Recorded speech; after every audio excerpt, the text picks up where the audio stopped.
Facebook নতুন update 25 সালে content monetization যে ইনস্ট্রিমেন্টের পরিবর্তে অ্যাডস অ্যান্ড রিলসের পরিবর্তে এবং বোনাসের পরিবর্তে যে সেটআপটি চলে এসেছে কন্টেন্ট মনিটাইজেশন সেটআপ।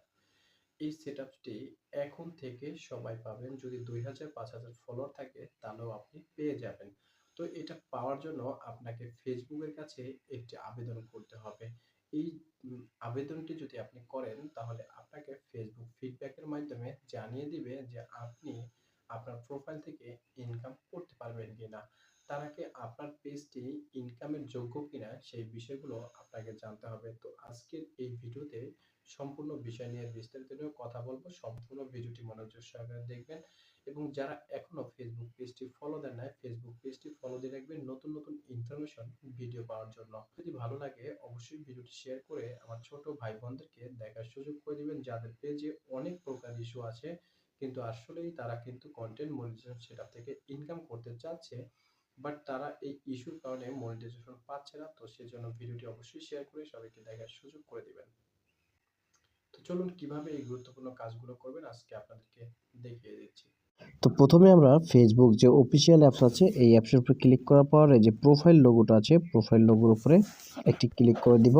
আপনাদেরকে কিছু গুরুত্বপূর্ণ সেটিংস দেখিয়ে দেব। এই সেটিংসগুলো যদি আপনার ঠিক থাকে তাইলে কিন্তু আপনি কন্টেন্ট মনিটাইজেশন যে সেটআপটি আছে সেই সেটআপটি পেয়ে যাবেন।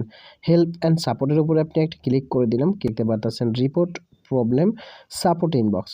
তো আমি সাপোর্ট ইনবক্সের উপরে ক্লিক করলাম। ক্লিক করার পর এখানে রিপোর্ট অ্যাবাউট আদার্স আছে, এটার উপরে দেখবেন যদি এই সেটিংসগুলো যদি আপনার এই রকমের থাকে তাইলে আপনি কিন্তু ইনকাম করতে পারবেন। যদি কোনো প্রকার ইস্যু থাকে তখন আপনি এখানে সেই ইস্যুগুলো দেখতে পারবেন।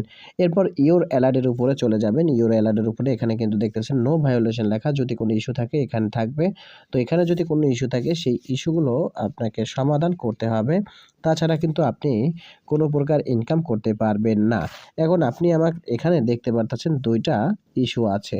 এই দুইটা ইস্যু হচ্ছে আমি পেজের নাম চেঞ্জ করেছিলাম সেই নামটা, আর একটা হচ্ছে দুইটাই পেজের নাম, অথবা এখানে নাম চেঞ্জ যদি আপনি না করে থাকেন টু ফ্যাক্টরের যে ইস্যু আছে সেই ইস্যুটা যদি এখানে থাকে সেই ইস্যুটা আপনাকে দূর করার কোনো প্রয়োজন নেই, আপনি সেখান থেকে ইনকাম করতে পারবেন। এরপরে আপনি চলে যাবেন আপনার প্রফেশনাল ড্যাশবোর্ডে যাওয়ার পরে আপনি নিচে চলে যাবেন। যাওয়ার পরে যে সি অল অপশনটি দেখতে পারতেছেন সি অল, এই সি অলের উপরে আপনি ক্লিক করে দিবেন।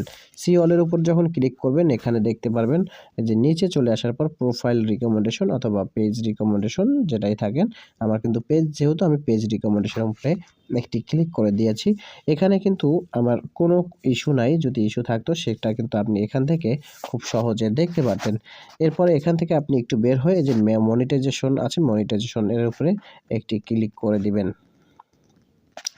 এরপর এখান থেকে কিন্তু আপনি খুব সহজেই দেখতে পাচ্ছেন your page active in earning, আমার পেজ কিন্তু আর্নিং হচ্ছে এবং এখানেও কিন্তু দেখতে পাচ্ছেন যে your page eligible more way to earning money, আমার এই পেজটা কিন্তু আর্নিংয়ের জন্য পারফেক্ট। যদি কোনো প্রকার ইস্যু থাকতো তাহলে কিন্তু আমি কোনো প্রকারই সেখান থেকে ইনকাম করতে পারতাম না। যদি আপনাদের পেজগুলোতে এরকমের সব কিছু ফ্রেশ থাকে এবং সেই সমস্ত কাজগুলো যদি আপনারা ফ্রেশ করে পেজটাকে রাখতে পারেন তাহলে কিন্তু আপনি ফেসবুক থেকে আর্নিং করতে পারবেন। এবং এই কাজে কোনো প্রকার ইস্যু আছে কিনা, কোনো সমস্যা আছে কিনা এটা কিন্তু আপনি অবশ্যই জানাবেন। যদি কোনো প্রকার ইস্যু থাকে ইনশাআল্লাহ আমাদের কমেন্টে আপনি লিখে দিবেন, সেটা আমরা আপনাদেরকে ভিডিওর মাধ্যমে অবশ্যই জানিয়ে দিব। ভিডিওটি ভালো লাগলে অবশ্যই শেয়ার করে সবাইকে দেখার সুযোগ করে দিবেন।